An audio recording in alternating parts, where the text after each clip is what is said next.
es nuestra iglesia. Esta red global fue creada basada en la confianza. Lo esencial de la evangelización es decirle a todos que Jesús los ama.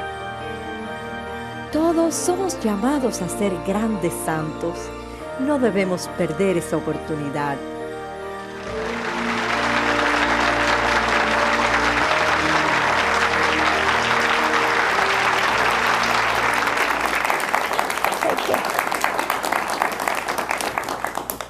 Well, good evening.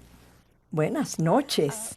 Esta noche está con nosotros Elaine Mary Stone, que es una escritora premiada y que ha escrito un libro sobre la vida de Maximiliano Kolbe.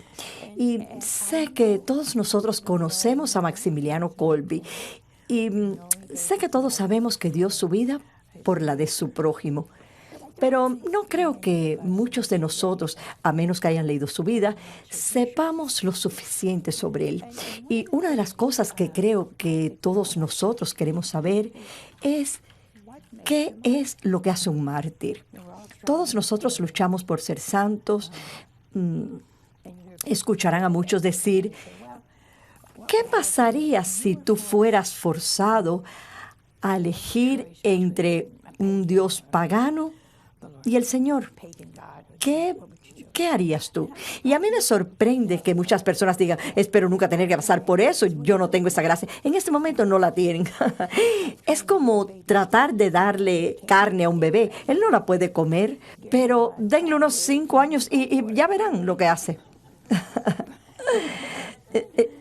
Pero nosotros no tenemos en este momento la gracia y pienso que tanto Maximiliano como los otros, ya sea que fueron mártires por la sangre o mártires blancos, tenían la gracia del mañana, solo tenían la gracia del hoy. Quisiera que la doctora Stone compartiera con nosotros sus pensamientos acerca de este gran hombre de Dios y sobre qué es lo que hace un mártir. Por favor, demos la bienvenida a la doctora Stone.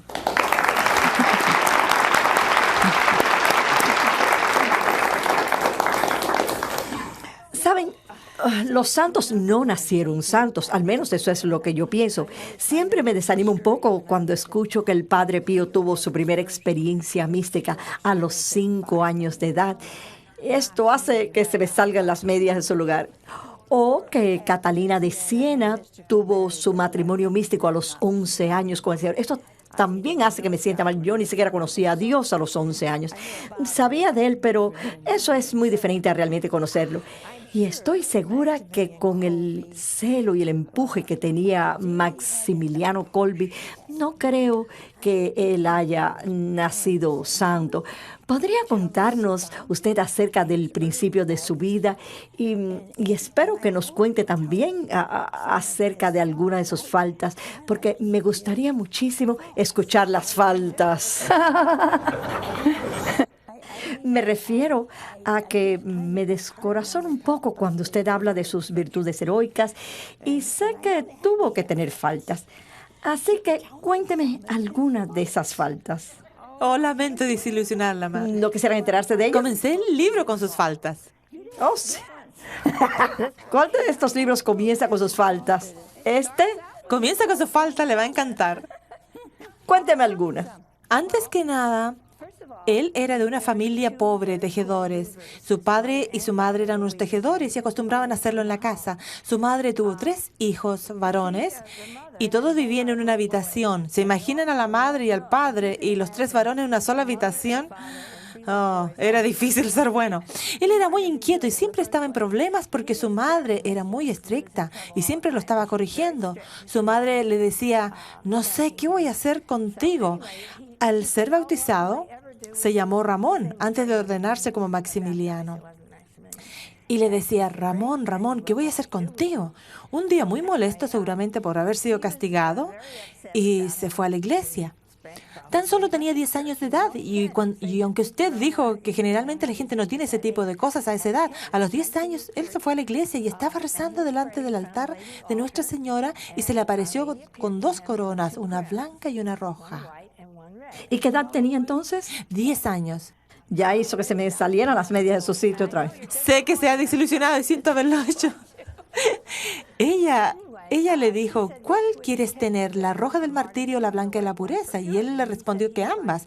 Y de hecho que cuando fue canonizado como ambos, como mártir y como santo por su pureza. Así fue como comenzó todo. Sus padres eran personas muy devotas e iban a misa todos los días. ¿Su madre se sorprendió o él no se lo contó? Ella no lo supo sino hasta mucho después. Lo mantuvo en secreto y ella se enteró cuando él era mayor. A los 13 años entró en la orden franciscana, en el seminario menor. Su hermano mayor y más tarde su hermano menor. Así que los 3 niños entraron en la orden franciscana de frailes menores conventuales. Él solo estuvo 13 años en el mundo y el resto de su vida estuvo en algún tipo de monasterio. A pesar de venir de una familia tan pobre, resultó ser extremadamente brillante. Y eso que ni siquiera había ido a la escuela porque no podían pagarla. Cuando él tenía 13 años, fue a la escuela de los frailes. Fue educado gratuitamente y esto fue una gran manera de resolver sus problemas, ya que como no tenían dinero, él no podía ir a estudiar. Estando allí resultó ser un genio en matemáticas. Esto es muy interesante para mí porque yo vivo cerca del centro espacial y puedo ver desde mi jardín salir todos los cohetes y naves espaciales.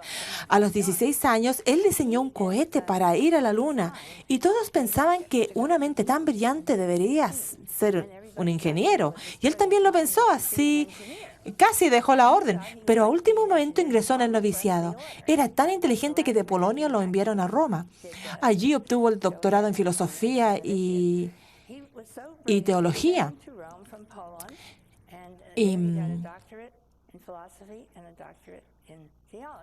Cada vez me deprimo más. Lo siento, madre. Voy a animarla. Él contrajo tuberculosis y tuvieron que mandarlo a Zakopane. Pero tener tuberculosis no es una falta. No, no lo es, pero así no nos preocupamos porque le están pasando muchas cosas buenas. Cuando estuvo en Roma, él y otros 6 jóvenes seminaristas crearon una nueva organización, el Ejército de la Inmaculada. Y cuando regresó a Polonia, enseñaba en una de las escuelas monásticas que tienen los franciscanos y cada vez tenía más seguidores por toda Polonia que estaban involucrados en esto. Y se preguntaba cómo podía mantenerlos unidos. Y fue cuando tuvo la idea muy parecida a la suya, que fuera a través de los medios de comunicación. Así que comenzó un periódico, Los Caballeros de la Inmaculada se llamaba. Él se encontraba en Cracovia y los frailes viejos no estaban muy contentos con los ruidos de la vieja prensa. Era muy ruidosa, era una de esas que tenía que bajar a mano y estaba vieja y oxidada. Y ellos se quejaban y se quejaban, así que se fue a otro monasterio en Gradno y allí inscribió a una gran cantidad de hombres jóvenes que querían involucrarse en este nuevo movimiento y la orden creció bastante. Pronto eran demasiados en Gradno y había un príncipe muy rico que les donó la tierra donde fundó el gran monasterio de la colina de Pokolonov, el cual se convirtió en el monasterio franciscano más grande del mundo, con 900 frailes y sacerdotes, además de también tener un seminario menor y un seminario mayor. Pero esto es lo más sorprendente. Él publicó este periódico de Los Caballeros de la Inmaculada con un tiraje cada vez mayor hasta llegar a 100 millones de copias. ¿100 millones de copias? No, perdón, no son 100 millones, sino 1 millón de copias. Además de publicar también otro tipo de revistas que le eran de interés público, hasta una deportiva. Tuvo luego la gran idea de hacer un aeropuerto para que así los aviones pudieran llegar. Ya ellos tenían las vías del tren que venían por la inmensa cantidad de papel que de ellos necesitaban para imprimir 1 millón de copias, porque estos arribaban en unos rollos muy, muy pesados y debían ser llevados en tren. También pensó que debería comenzar a hacer esto en otras partes del mundo, como el Lejano Oriente. Así que se fue a Japón sin saber una palabra japonés. Fue con otros 4 frailes. Se fueron a Nagasaki y le pidió al obispo católico de allí si podía comenzar un periódico. Y el obispo le preguntó, ¿sabe algo de japonés? Y él respondió, nada. Entonces le dijo el obispo, ¿cómo va a imprimir un periódico? Y un mes después se publicaron 10.000 copias del periódico en japonés. Había un ministro metodista que era japonés y sabía italiano. Y como Maximiliano Kolbe había vivido en Italia, él sabía italiano. Así que lo que hacía era que él lo traducía al italiano y el ministro metodista lo traducía del italiano al japonés. Y el periódico estaba publicado en un mes. ¿No es increíble? Luego, allí fundó un gran monasterio. Oh, no, déjenme a ver si me acuerdo de algo terrible, si es que lo hay. Lo que yo puedo decir es que una persona con ese tipo de empuje, me refiero a que siendo tan inteligente, tiene que caerle mal a alguien. No, fue muy querido. Y con todas las personas con las que me reuní cuando estuve en Polonia, diferentes frailes y personas, todos me decían lo maravilloso, santo y bueno y gentil que fue. Cuán maravilloso y gentil debe ser una persona que está dispuesta a dar su vida por otros, como ustedes ya lo saben. Después de estar en Japón y fundar este gran monasterio, regresó como el padre superior que le llamaban guardián, nuevamente en Prokolonov. Y entonces llegamos a la parte triste, que es cuando los nazis invadieron Polonia el 1 de septiembre de 1900. Fue porque tenía libros devocionales que ellos ciertamente no tenían por qué quejarse. ¿Usted se refiere a por qué los nazis los arrestaron? Sí, ¿Lo arrestaron? correcto. Cuando ellos invadieron Polonia, arrestaron a todos los intelectuales porque ellos eran los más poderosos y podían hacer algo. Arrestaron profesores, clérigos y a cualquiera que fuera un líder de cualquier tipo. Y obviamente él era más que un líder, porque su periódico se leía en diferentes idiomas por toda Europa. Además que él tenía mucho poder en Polonia porque muchas personas leían sus escritos y no hay nada más poderoso que la prensa.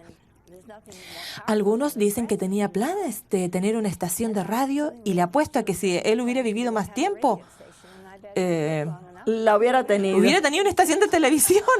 La hubiera tenido. Sí, sinceramente, la hubiera tenido, estoy segura. La primera vez que fue arrestado fue casi inmediatamente después de que los nazis invadieran Polonia. Ellos arrestaron a 37 frailes y al padre Maximiliano. Fueron llevados a Alemania. Allí estaban en un campamento que solo habían carpas y hacía mucho, mucho frío y casi no tenían qué comer.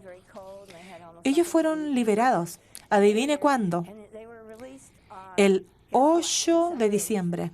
¿De verdad? Y sí, ya él estaba muy emocionado que hubiera sucedido en ese día de fiesta. ¿Cuánto tiempo estuvo en prisión? Creo que fueron arrestados el 18 de septiembre, así que fueron los meses de octubre, noviembre y los días de diciembre. ¿Regresaron a su comunidad? Sí, fueron liberados ese día y al regresar se encontraron que todo había sido destruido y hecho pedazos por los nazis. Y les habían dicho que ellos habían dicho que ya no podían imprimir nada más. Pero él realmente deseaba hacerlo, así que fue a Varsovia a hablar con los nazis y allí ellos le permitieron hacer una última publicación que fue la de enero de 1940. Mientras tanto, ellos aceptaban refugiados polacos, judíos. Creo en el monasterio habían 1.500 refugiados judíos a los cuales ellos alimentaban y cuidaban. Continuaron allí hasta 1941 y en este año es cuando viene la parte triste. Él fue arrestado y enviado a una prisión de Varsovia llamada Powiat. Allí fue maltratado, hacía mucho frío y le dio una neumonía y estuvo hospitalizado. Después de esto fue enviado en el vagón en un tren a Auschwitz con otros 4 frailes. Cuando llegaron allí, ya estaba entrada la primavera y fue enviado a trabajar en los campos y le hacían empujar una carreta estiércol, algo que no era muy divertido. Los guardias nazis le pegaban, lo empujaban y pateaban. Como ya le dije, él había estado durante todo un año en el hospital con tuberculosis y uno de sus pulmones se había paralizado y no funcionaba. Él tenía que hacer todo este trabajo forzado, casi sin alimento, con una sopa aguada y un pedazo de pan. Pero ahora viene la parte santa. y sé que a usted le va a gustar. En las barracas de Auschwitz había 600 hombres y la mayoría de ellos eran católicos. La gente siempre piensa en que Auschwitz era judía y de los prisioneros judíos, pero allí tenían prisioneros políticos. Los prisioneros políticos llevaban una P de prisionero roja y los judíos una P amarilla. Probablemente ellos allí tenían más prisioneros polacos católicos que en ningún otro sitio. Y ellos iban a él para confesarse y él les daba homilías. Y muchas de esas personas se presentaron cuando estaban recogiendo la documentación para canonizarlo, contando acerca de esas homilías, lo que él decía y de cómo él los animaba durante esos terribles tiempos en Auschwitz. Sucedió que un hombre de su barraca se escapó. Y entonces el nazi encargado de ellos dijo que tomaría a 10 hombres y los mataría de hambre y de sed. No tendrían alimentos ni agua que beber. Uno de los hombres escogidos se llamaba Francesc Peyonesek, quien comenzó a llorar diciendo: «Tengo esposa y 2 hijos pequeños y nunca más los volveré a ver». Entonces, el padre Maximiliano Kolbe se salió de la formación, cosa que nadie hacía, porque generalmente si se movían eran tiroteados. Él fue al comandante y le dijo: «Soy un sacerdote católico y no tengo hijos y voy a tomar su lugar». Así que fue llevado a la celda de castigo donde los 10 hombres fueron encerrados y todos los días alguien moría de hambre, pero no Maximiliano. Esto es lo asombroso porque era un hombre que estaba muy enfermo con tuberculosis, con neumonía, sin comida, que había estado en trabajos forzados y seguía viviendo mientras que los otros morían. Yo nunca pude entender esto. Todos podían escucharlo cómo guiaba a la gente en oración y cantando himnos durante esas 2 semanas en que estuvieron encerrados, sin comida y sin agua. Finalmente, ellos necesitaban la celda para asesinar a 10 personas más, así que enviaron a un cabo y este le inyectó ácido carbónico en su brazo y lo mató. Al día siguiente, era el 15 de agosto, y ese fue el día en que él fue al cielo. Entonces no murió inmediatamente a pesar de la... Bueno, él murió ese día, pero lo pusieron en el crematorio el día 15, convirtiéndose en cenizas. Así es que no hay reliquias de él y no hay manera de saber dónde está, porque las cenizas volaban por todos lados, madre. Cierto, cierto. Bueno, cuéntanos un poco sobre su inusual devoción por Nuestra Señora y su comprensión sobre el sufrimiento. Quizás haya sido porque él sufrió tanto, aún desde niño. Y me refiero a que él estaba tan convencido de que su camino hacia la santidad era el aceptar la voluntad de Dios. Háblenos un poco sobre esto. Ciertamente, él aceptaba todo lo que venía, y tanto en sus homilías como en sus escritos lo dice una y otra vez. Él decía que hay que ofrecérselo todo a Dios, que hay que ofrecérselo a Nuestra Señora. Y siempre se refería a ella como la Inmaculada o Inmaculata. Muy rara vez utilizaba el nombre de María, Santa María o la Virgen. Siempre usaba esa palabra. Pareciera haber sido una persona que siempre estaba en presencia de Dios. Lo que me parece asombroso, todo lo que él hacía, lo hacía para Dios, para Jesús o para María. Y pienso que era una persona admirable. No creo que haya sido canonizado solo por haber tomado el lugar de otro hombre. Me refiero a que este fue su martirio, su corona roja, pero su corona blanca era su pureza, su santidad, su bondad. Como dije anteriormente, conocí a muchas personas que le conocieron y que cuya vida espiritual fue formada por él.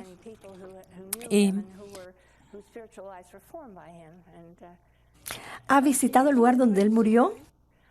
Oh, sí, fui a Auschwitz. Yo vi el lugar donde nació y la cama en donde nació y conocí a su prima y a su mamá, que fue la partera del santo. Esto fue muy interesante.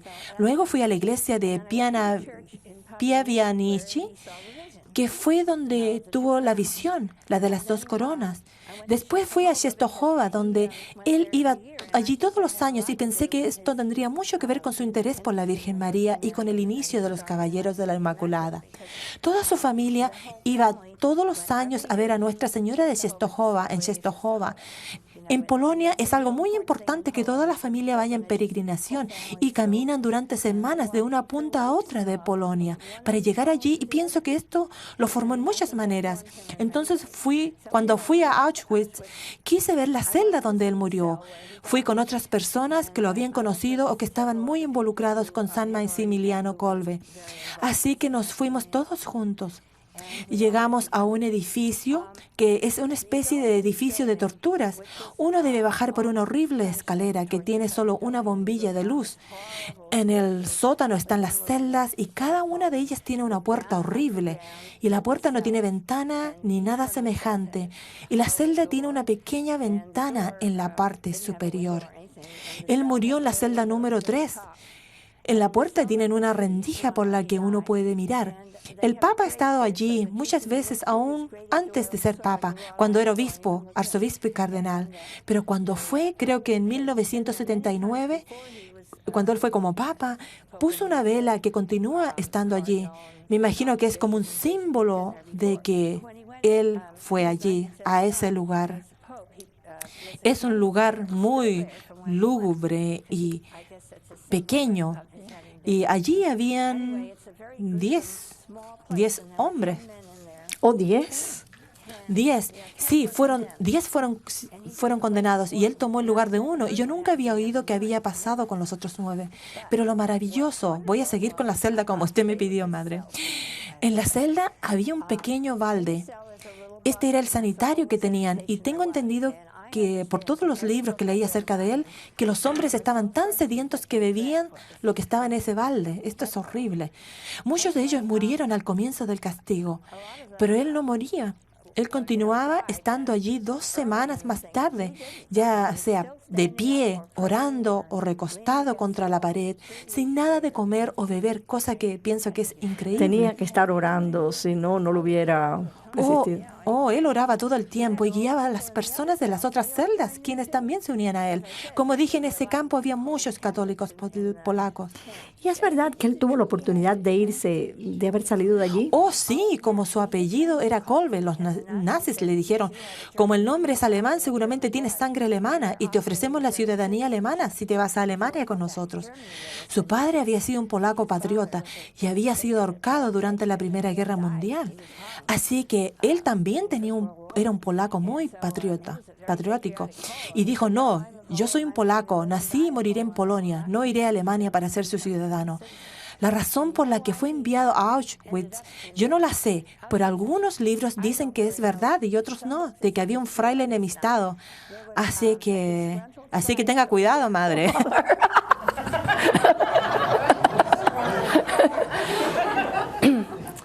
Yo tendría monjas enemigas.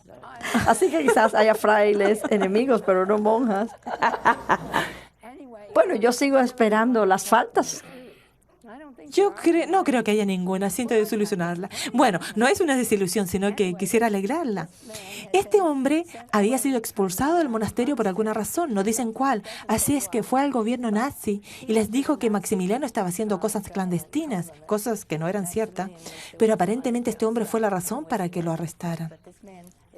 Realmente. Qué terrible, ¿eh? Sí, verdaderamente terrible. Y le apuesto que también lo perdonó a él. Estoy segura que sí, madre. Quisiera contarle del hombre que él salvó. El hombre que él salvó vivió muchos años más. Sobrevivió a 5 años en Auschwitz y vivió hasta los 90 años de edad y murió en 1995. Y fue enterrado cerca de Pokolonov, el monasterio que San Maximiliano había fundado. ¿Alguna vez se arrepintió? Yo estoy hablando del hombre a quien él salvó. Sí, lo sé, pero yo le pregunto acerca del hombre que lo mató. No lo sé. Nunca escuché nada al respecto. Desafortunadamente no pude conocer a Francesc Peyonesek. Me hubiera encantado haberlo hecho. Sí, nosotros hemos visto fotos de él. Oh, sí, él estuvo varias veces en los Estados Unidos. Estuvo en la Academia Kolbe, que es una escuela en Napa, California, que fue llamada allí por San Maximiliano. Es una escuela católica. Él estuvo dando una charla allí, también yo. Usted ha escrito estos libros. Aquí hay uno de ellos. Este es de los mártires de Uganda. ¿Es Tito? Sí, él es uno de los 23 mártires de Uganda. ¿Sabe? El 3 de junio es la fiesta de los mártires de Uganda. Y ese es de Elizabeth. Este es de Elizabeth Seton. ¿Por qué escribe libros para los jóvenes? Oh, esto es algo muy importante. Por un lado, este es un área de la literatura que es muy escasa. No hay muchos libros para las personas entre 10 y 14 años.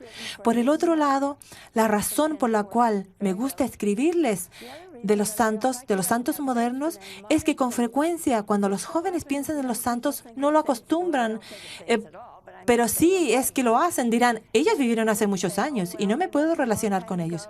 Yo escribo acerca de los santos de la era moderna que anduvieron en automóviles, trenes y aviones, usaron el teléfono o hicieron todo lo que usted y estos jóvenes hacen. Así que me imagino que es mucho más fácil poder relacionarse con alguien que se hicieron santos en nuestros tiempos que tratar de hacerlo con personas que existieron hace mucho tiempo y donde ellos no tienen nada en común. Y es por eso que he estado escribiendo acerca de los santos modernos. Realmente. Y Elizabeth Bailey, porque Bueno, ella no es muy moderna, vivió en el año 1959, más o menos. bueno, no hace tanto de eso. Después de todo, yo nací en el año 23, ¿eh? Yo nací en el año 22, así es que soy mayor que usted. ¿Quiere usted que nosotros dos tengamos la oportunidad de hacernos santas? Por supuesto. Ahí lo tienen. Yo quiero llegar allá de alguna manera. ¿Acaso no se trata de eso? Yes. Oh. No pensé en eso ahora, ¿eh? ¿Qué piensa usted? ¿Cree que nosotros lleguemos a ser mártires? ¿Quién lo sabe? Pero la persona corriente, especialmente cuando uno ve a Maximiliano Kolbe, que era tan abnegado, tan entusiasta, hizo tantas cosas, fue muy exitoso y por supuesto fue un mártir. ¿Cómo se relaciona esto con los jóvenes de hoy? ¿Cómo se relacionó él? Bueno, también él publicó libros y revistas para los jóvenes. Cuando fui a la colina de Pokolonov, allí tenían un museo de su vida y se encontraban varias de sus publicaciones desde el momento en que él comenzó. Allí aún conservan muchas de ellas y en la casa donde nació, Francis P. Jonesek, el hombre que salvó, la hizo restaurar y convertirla en un museo de su vida. Allí se encuentran muchos de sus libros y noté que algunos de ellos eran dirigidos a los jóvenes. Así que creo que él también pensó en ellos. También creo que posiblemente estuvo rodeado de jóvenes en el monasterio, ya que esta es una orden de enseñanza. Tuvo 2 hermanos menores. Uno murió al año y el otro a los 4 años de edad. Él los amó mucho. Y creo su devoción y visión de la Virgen tiene que ver con la muerte de su hermano de 4 años. Porque ellos eran muy unidos y, si no me equivoco, había muerto ese mismo año y él había quedado bastante traumatizado. Y nunca he leído esto en un libro, pero eso es lo que a mí me parece, porque como él amaba mucho a su hermanito, tiene que haberle sido muy difícil. De todos los santos que hay, ¿por qué le tiene tanta devoción a él? Creo que fue desde la primera vez que escuché hablar de él, probablemente cuando estaba por ser beatificado alrededor del año 1971. Pienso que fue él el que ofreciera su vida para morir de una manera tan horrorosa, y pienso que cualquiera que escucha esto no puede dejar de conmoverse. Simplemente conmoverse de que saber que alguien que pudiera ser tan amoroso y le importe tanto otro ser humano, cuando le escuchó gritar a ese hombre, quiero volver a ver a mis hijos, al punto que estuvo dispuesto de dar su vida por ello. Eso es muy conmovedor y conmovería hasta las piedras, como mi nombre quiere decir piedras. Me conmovió a mí. Yo me imagino a los hombres que murieron con él. Dicen que estaba todo el tiempo cantando y orando con ellos y probablemente los preparó para morir cuando estaban muriendo ya. Eso espero. Tiene que ser beatificado por la fortaleza de su carácter. Definitivamente.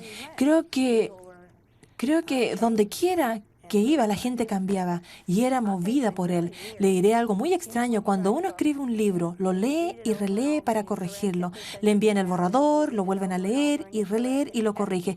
Cada vez que yo leo ese libro lloro, a pesar de haberlo escrito yo misma. Es una historia muy conmovedora, es una historia que conmueve a todo el que lo lee. Así que espero que todos lo lean y lo conozcan, porque él es alguien muy, muy especial. Y yo pienso que todos algunas veces en nuestros momentos más grandes y fervorosos, pues en cierta forma deseamos poder llegar algún día a ser mártires. Nosotros no lo sabemos, pero saben, hay el martirio, el de vivir día a día, y esto lo llamamos el martirio blanco. Y creo que ninguno de ustedes debe desanimarse, porque cuántas personas con cáncer o con cualquier tipo de enfermedad terminal, cuántas personas de las que nos están viendo ahora tienen un hogar con un solo padre y tienen que luchar tremendamente tan solo para sobrevivir. Y si todos los días ustedes permanecen cerca del Señor y como Maximiliano Kolbe aceptan el momento presente como la santísima voluntad de Dios, del Dios que hizo todas las cosas bien y que nunca se equivoca. Creo que estos son una especie de mártires blancos, porque ellos siguen adelante, pasan desapercibidos, no son muy inteligentes, pero tienen esa tenacidad, esa determinación y esa perseverancia. Así que los fuertes y los débiles, todos pueden ser mártires de un modo u otro, y algún día, cuando entremos en el reino, nos enteraremos de que morimos como mártires a nuestra manera y Dios nos dice, ven, ven a casa. Y vamos a ir a un pequeño descanso y esperaremos por sus preguntas en tan solo un minuto.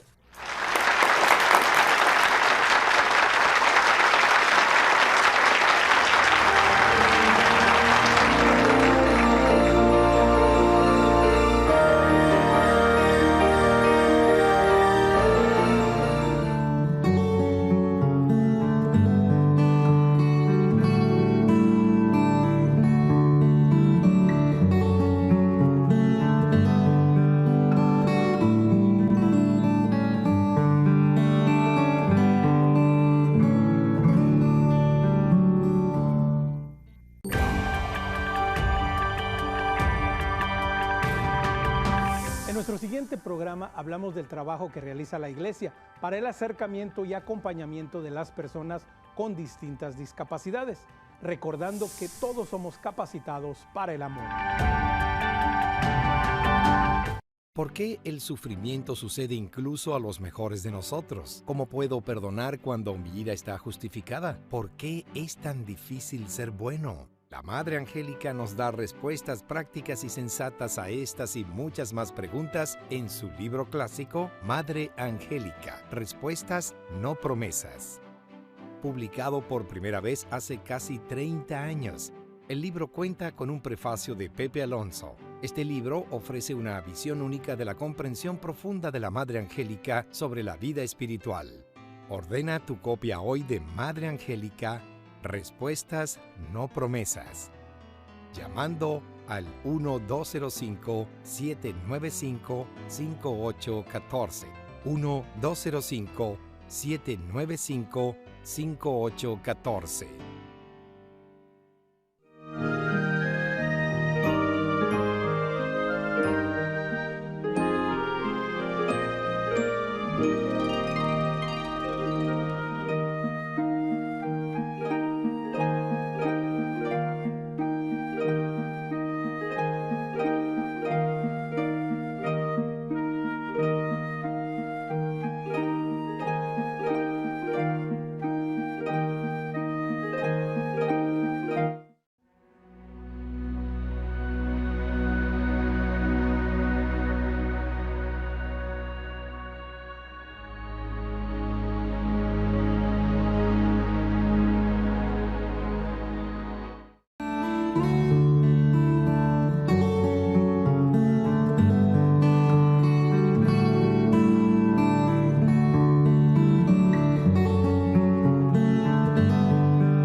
Si desean información sobre cómo obtener su copia de Maximiliano Kolbe, el santo de Auschwitz, pueden llamar al 1-800-218-1903. Repito, 1-800-218-1983.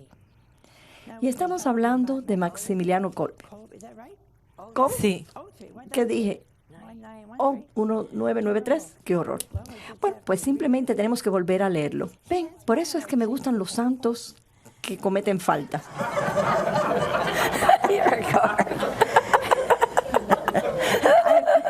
Me hacen sentir mejor. Ok, pues hagámoslo de nuevo. 1-800-218-1903. ¿Está bien así? Yo siempre me siento bien cuando hago algo tonto como esto, porque hace que uno se sienta humano, ¿no? Desafortunadamente, algunas personas nunca se sienten así. Pero tenemos una llamada. Hola. Hola, hermana. Sí, ¿de dónde llama? Soy de Luisiana.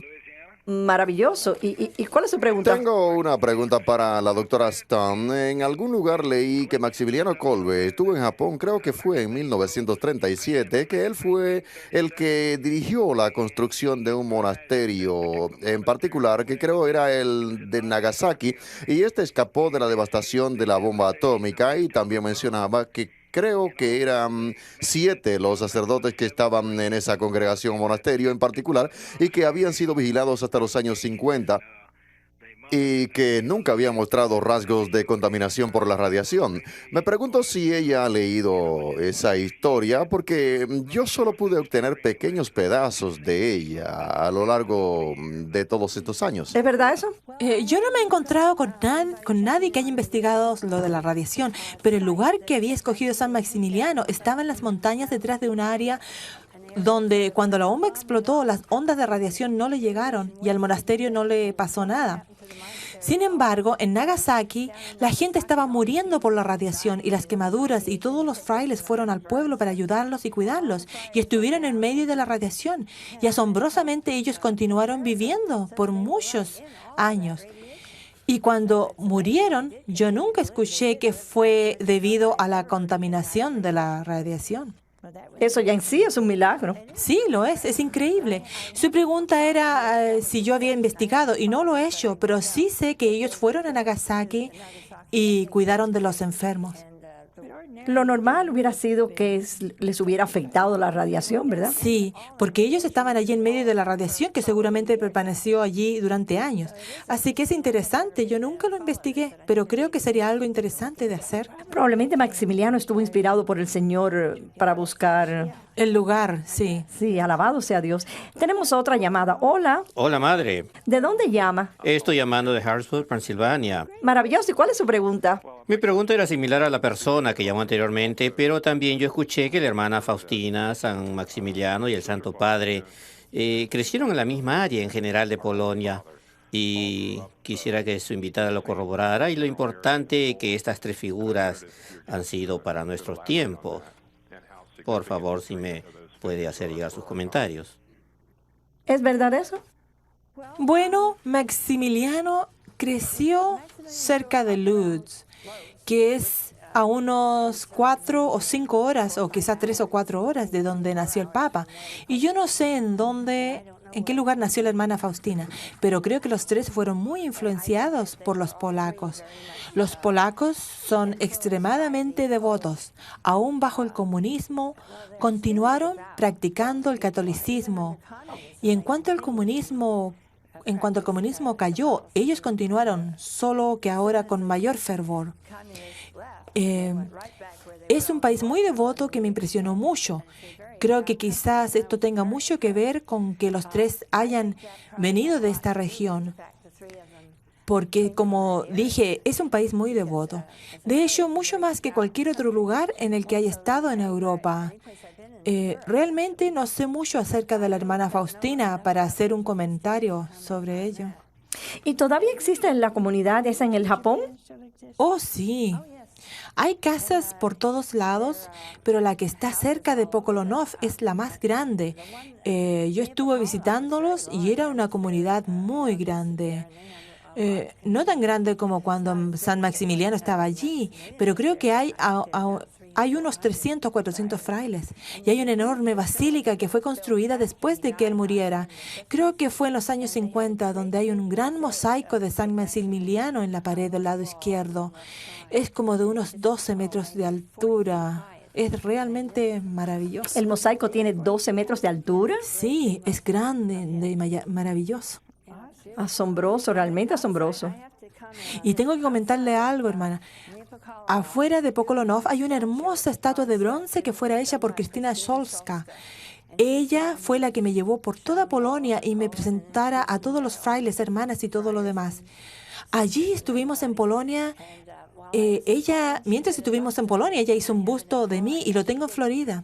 Ella hizo otras 2 estatuas de San Maximiliano. Una está delante de la iglesia donde fuera bautizado en Sedenka Wolska y la otra delante de la iglesia donde tuvo la visión. Son estatuas de bronce de 3 metros de altura. Ella me preguntó Maravilloso. si podía ser una de mí. ¿Y de qué se trata el milagro del que usted habla en su libro?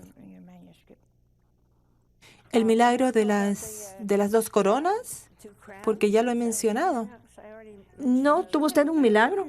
Oh, mi milagro. Oh, sí, claro que sí. Cuando fui a Polonia en 1995 tomé nota de todo, de todas las personas que conocí, de lo que dijeron. Por supuesto que esto lo hice a través de un intérprete porque ninguno de ellos hablaba inglés. Y yo no sé ni una palabra de polaco. Yo tenía todas estas notas en un cuaderno y estaba en un hotel de Cracovia que se llama el Intercontinental Forum.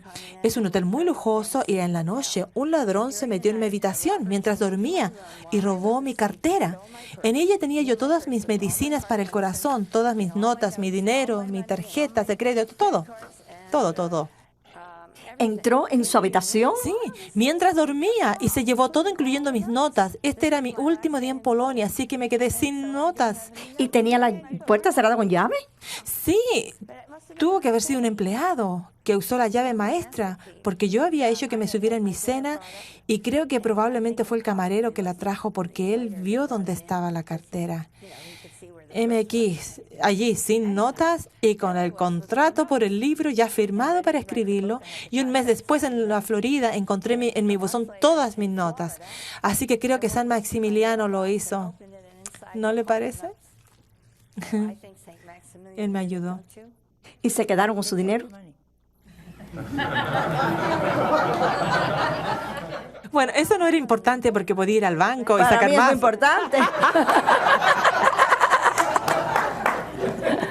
Eso hubiera sido muy importante para mí. Pero eso es un milagro, de verdad. ¿No es increíble? Y usted sabe lo lejos que está Polonia de Melbourne, Florida, y allí estaban metidas en mi buzón todas mis notas. No las pudieron leer porque estaban en inglés, probablemente. No, he couldn't read them. No, nobody could. The robber couldn't, and Saint Maximilian couldn't.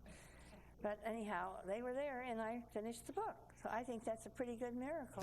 Ya creo que lo es. Probablemente a él le gustaba Maximiliano y pensó que era mejor que las devolviera antes de que le sucediera algo malo, ¿no? Yo no sé. ¿Y cómo supo su dirección? Oh, cuando uno roba algo de otras personas, se encuentra su dirección por todos lados. Todo lo que yo tengo en mi cartera tiene mi dirección, mi teléfono y los números que uno carga hoy en día. Los millones de ellos, todos estaban en mi agenda. Mi agenda estaba desaparecida y se puede imaginar todavía. Todavía me quedaban 2 semanas en Europa sin dinero y sin agenda. Fue un milagro que se quedara 2 semanas más después de eso, ¿no? Ya las había pagado.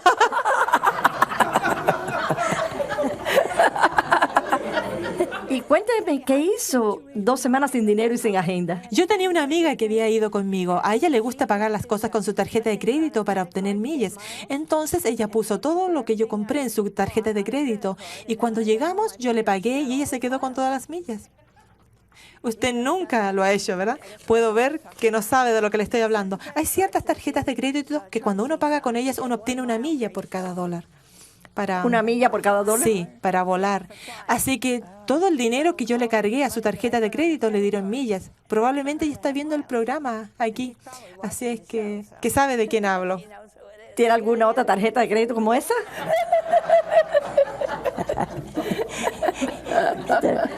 Es una tarjeta muy buena si le da una milla por cada dólar, ¿no? Muchas personas hacen esto. Y me alegra ¿Cree hacerlo. usted que los padres de Maximiliano eran santos también? Bueno, el padre fue un mártir. Oh, totalmente. Antes que nada, los dos habían querido entrar en la orden franciscana. Ellos se casaron, pero eran franciscanos terciarios y llamaron al primer hijo Francisco. Maximiliano fue su segundo hijo. Ellos eran muy devotos. Tenían un pequeño altar y hacían las oraciones de la mañana y de la noche, junto a toda la familia delante de ese pequeño altar, en una sola habitación. Iban a misa todas las mañanas, eran muy, pero muy devotos. Y después que los tres varones entraran en la orden franciscana, la señora Kolbe, su nombre era Mariana.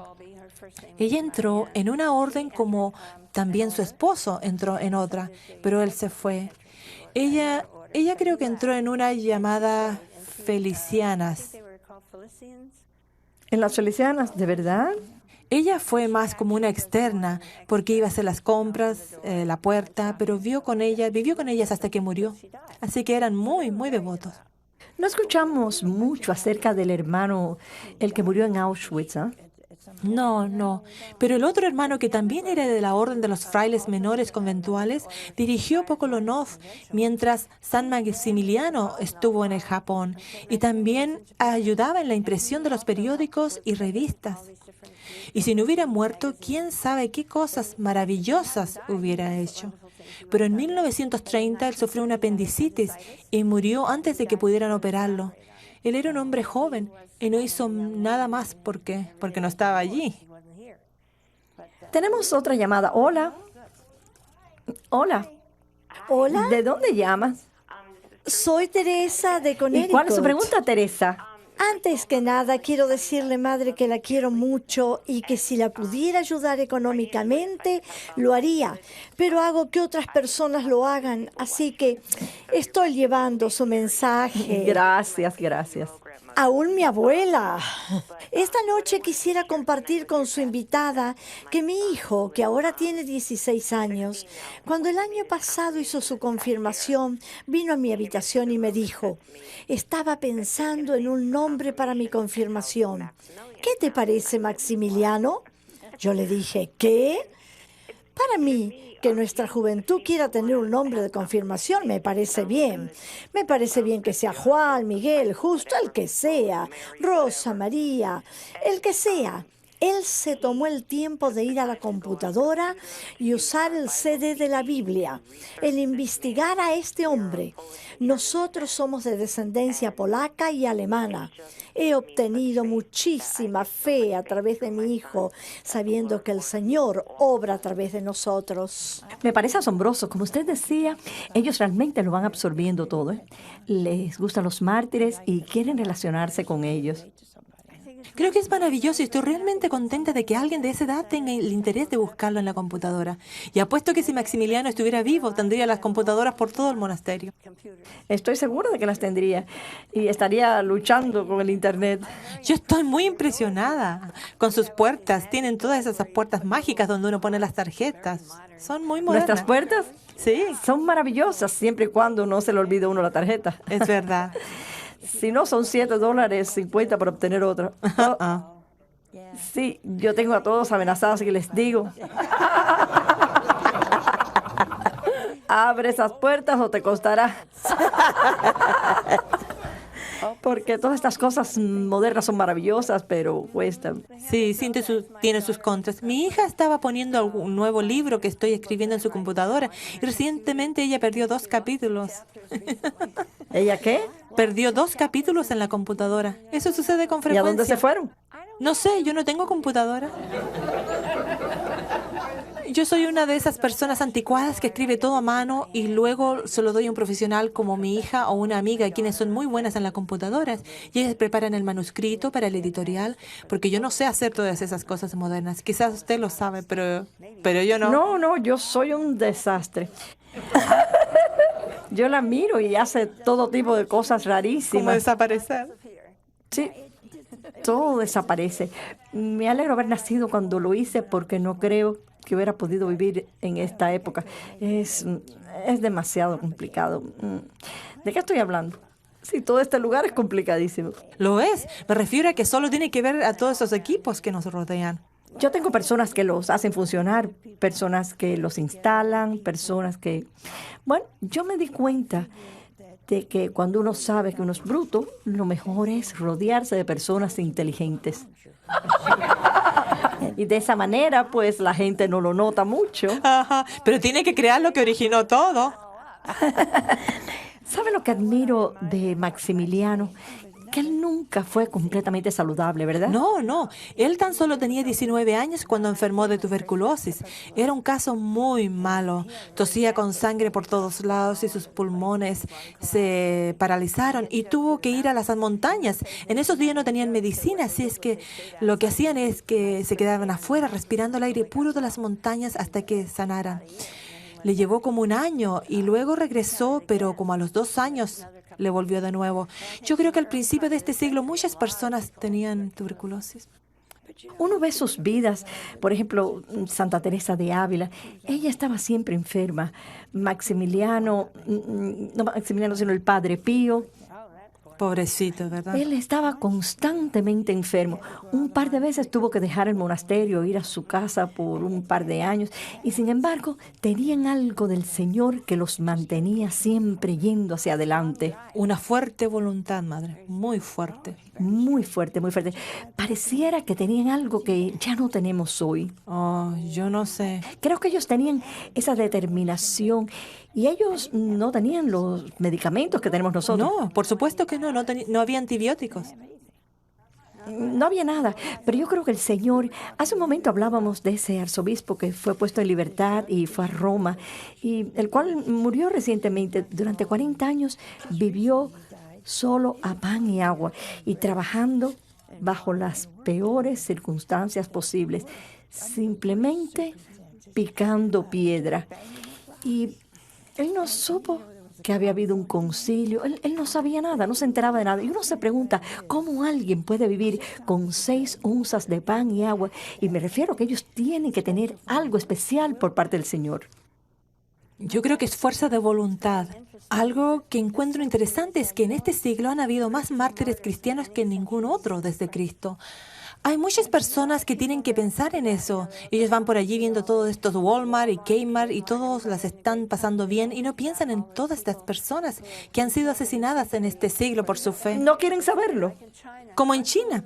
Es increíble. En África, por ejemplo, los armenios que han sido asesinados por los kurdos y ahora en estos momentos en Sudán, donde los cristianos están siendo asesinados en gran número. Es increíble cuántos han sido asesinados y le diré que peor aún es en Nigeria, porque ellos fueron una colonia francesa por mucho tiempo, entonces habían muchos católicos. No sé el porcentaje con respecto a los musulmanes, pero habían muchos católicos, muchos religiosos, hospitales, escuelas, y ellos han estado asesinando alrededor de 100 cristianos a la semana. Muchas personas en Estados Unidos no están al tanto de los terribles peligros de ser cristianos en la mayoría de los países. Es realmente asombroso. Sí, es verdaderamente asombroso. Nosotros realmente no sentimos. Si nosotros no lo sabemos, si nos enteramos, nos entra por un oído y nos sale por otro. Nos damos cuenta que es una época de mártires. Lo es definitivamente, lo es en grandes cantidades. Si uno ve a Yugoslavia hace solo unos años, simplemente eran asesinados por ser católicos o cristianos. Bueno, al escribir la vida de Maximiliano Kolbe, ¿le sorprendió que él amara tanto a Nuestra Señora? Tanto. No, porque, como le dije, en un país como Polonia, donde todo el país venera a la Virgen María, esto es como parte de la cultura. Por ejemplo, yo estuve allí justo después del 15 de agosto de 1995, y en todos lados habían santuarios con flores, lazos. Habían lugares donde toda la congregación iba caminando por los caminos en peregrinación e iban cargando pancartas, flores, lazos. Era increíble. Era muy conmovedor ver a tantas personas demostrando de esa manera su fe en las calles. Era muy lindo, muy conmovedor. Pero ellos también lo hacían durante el comunismo. Hay que ser valiente para hacerlo así. Yo no sé si lo hacían durante el comunismo. Esto fue después de 1995, justamente después del comunismo. Bueno, quiero agradecerle por hacer tanto por todos los santos. Muchos de ellos no los conocemos, pero ahora los vamos a conocer. Creo que todos nosotros necesitamos ser animados por personas de esta época que son martirizados todos los días. Y el hecho de que nosotros no lo sepamos es desafortunado, pero los hay. Hay muchos mártires en este país y me dirán, yo no veo ningunos mártires, pero si ustedes son fieles a su fe y fieles al magisterio de la iglesia, son mártires de hoy. Puede que nadie lo sepa, pero eso no es lo importante. Pero el ser fiel hoy al Señor y sostener lo que nos ha dado toma mucha valentía y fortaleza. Así que los animo a que hagan la buena pelea, la decisión grande, y les sean fieles al Señor y confíen en Él. También quiero agradecerles, ya que estamos cerca de los meses difíciles, por haber mantenido esta cadena durante todo el año. Todos los días son un milagro y todos los días les damos gracias a Dios delante del Santísimo Sacramento por ustedes, por su generosidad, por su bondad, por sus oraciones, y agradezco muchísimo sus cartas porque muchas de ellas están llenas de sus problemas y cruces, y nuestras hermanas ponen sus peticiones y cartas delante de nuestro amado Señor en el Santísimo Sacramento. Quiero agradecerle a la doctora Stone por haber venido con nosotros. Gracias a usted por invitarme, madre.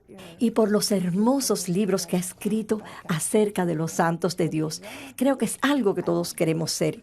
Yo quiero ser una santa y estoy tratando arduamente de hacer que ustedes quieran ser santos también.